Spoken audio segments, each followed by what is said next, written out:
প্রথমে ছিলেন জেলবন্দি, তারপর জেল থেকে ফেরার পরে গৃহবন্দী একরকম ঘরবন্দি ছিলেন আরাবুল ইসলাম। পঞ্চায়েত সমিতির অফিসে আজ যখন বেরোচ্ছেন সে সময় তার ফ্যানেদের অনুগামীদের সংবর্ধনা, বিভিন্ন জায়গা থেকে মানুষ এসে তারা ফুল দিচ্ছেন, সংবর্ধনা দিচ্ছেন, স্লোগান দিচ্ছেন। দলীয় কর্মী সমর্থকরা ফুলমালার পাশাপাশি জয়ধ্বনি দিচ্ছেন আরাবুল ইসলামের নামে। সপ্তাহে 2 দিন পঞ্চায়েত সমিতিতে যাওয়ার নির্দেশ পেয়েছেন, আদালতের নির্দেশ পেয়েছেন আরাবুল ইসলাম। সেই মতো আজ তিনি বাড়ি থেকে বের হন। কোলেরহাট, খন্ডেরপোল, সোনপুর বিভিন্ন জায়গার মানুষ তারা আসেন সংবর্ধনা দিতে। কল্যাণ রয়েছেন আমার সঙ্গে। কল্যাণ, একটু জানতে চাইবো ভাঙড়ের রাজনীতিতে আরাবুল ইসলাম পঞ্চায়েত সমিতিতে যেদিন পা রাখছেন এতদিন পর, সেই দিনই এই সংবর্ধনা কিসের ইঙ্গিত? মানে আবার কি সেই একটা আলাদা জায়গা তৈরি হয়ে যাচ্ছে?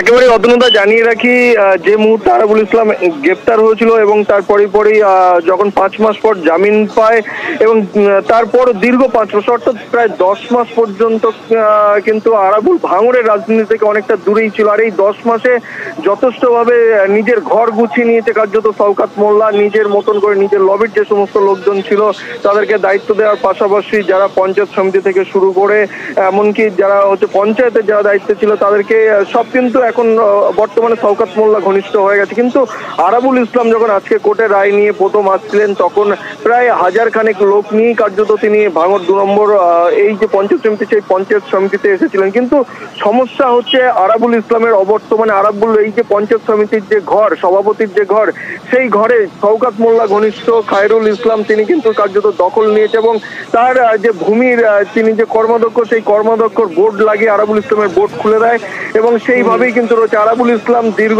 সময় পর্যন্ত পঞ্চায়েত সমিতিতে আসলেও এখনো পর্যন্ত নিজের ঘর কিন্তু পাননি। তিনি ভাঙড় 2 নম্বর ব্লকের বিডিও অফিসের যে ঘর, বিডিও সাহেবের যে ঘর, সেই ঘরেই তিনি এখনো পর্যন্ত বসে আছেন। আরাবুল ইসলামের পাশাপাশি আরাবুল ইসলামের পুত্র হাকিমুল ইসলাম সহ বেশ কয়েকজন আরাবুল অনুগামী তারা কিন্তু ব্লকের মধ্যে ঢোকে এবং বিডিওর যে ঘর সেই ঘরের মধ্যেই আছে। এই যখন আরাবুল ইসলাম ভিতরে ঢুকছিলেন তখন তার সঙ্গে যে 1000-এরও বেশি দলীয় কর্মী সমর্থক যারা এসেছিল তাদেরকে কিন্তু ব্লকের বাইরেই পুলিশ কর্মীরা তারা আটকে দেয়। এই মুহূর্তে যত সময় এগোচ্ছে ততই কিন্তু ধীরে ধীরে উত্তপ্ত পরিস্থিতি তৈরি হচ্ছে ভাঙড় জুড়ে। কারণ আপনারা দেখেছেন যে ভাঙড় একটা শুনশান অবস্থায় চলছিল। হাইকোর্টের অর্ডারে আজকে আমি ভাঙড় বিডিও অফিসে যাচ্ছি। সারা বাংলায় যেভাবে সার্বিক উন্নয়ন হচ্ছে, আমরা ভাঙড় 2 নম্বরের মানুষ, আমরাও চাই ভাঙড়ে সেইভাবে সার্বিক উন্নয়ন হোক, মানুষ পরিষেবা পাক, মানুষ শান্তিপূর্ণভাবে ভাঙড়ের মানুষ তারা বসবাস করুক। ভাঙড়ে আমরা চাই অশান্তি না হোক, শান্তি বজায় থাক, শান্তি থাকলে সার্বিক উন্নয়ন হবে।